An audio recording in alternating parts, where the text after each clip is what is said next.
അതുവരെ ഇപ്പോൾ ഇല്ല. ഇനി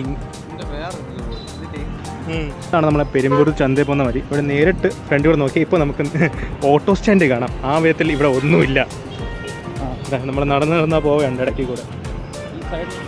ഇത് എല്ലാവർക്കും ഓർമ്മ. ഇവിടെ ഒരു ബസ് സ്റ്റോപ്പ് ഉള്ള, ഇവിടെ കുറേ കടകളും ബസ് സ്റ്റോപ്പൊക്കെ ഉണ്ട്. ഇപ്പം കടകളില്ല, ബസ് സ്റ്റോപ്പ് മാത്രമേ ഉള്ളൂ. എല്ലാം പോയടാ, ഒന്നുമില്ല.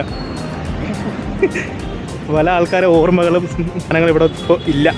വിഷ്ണു മോനെ, ഇനി ഭാവിയിൽ ചിലപ്പോൾ ഇവിടെ ഒരു പാർക്കോ ചിൽഡ്രൻസ് പാർക്കോ സംഭവം, പിന്നെ സ്റ്റേജോ അങ്ങനെയൊക്കെ വരുമെന്ന് സാധ്യതയുണ്ട്. എന്ന് വരുമെന്ന് അറിയില്ല. അതുകൊണ്ട് ഞാൻ അപ്ഡേറ്റ് ഇപ്പോൾ ഈ ഒരു വീഡിയോ തരണില്ല. അപ്പോൾ അങ്ങനെ വരുമെന്ന് പറഞ്ഞ് കേട്ടുമായിരുന്നു. പക്ഷേ ഇപ്പോൾ ഒന്നും വരില്ലെന്ന് എനിക്ക് മനസ്സിലായി. അത് അങ്ങനെ തന്നെ ഇട്ടേക്കും. അപ്പോൾ എന്തായാലും അപ്ഡേറ്റ് ഉണ്ടെങ്കിൽ ഞാൻ അടുത്ത ഇതേപോലത്തെ ഏതെങ്കിലും വീഡിയോയിൽ അപ്ഡേറ്റ് ചെയ്യാം. ഓക്കെ, അപ്പോൾ this is Aksharan street signing off. അപ്പോൾ ടാറ്റ.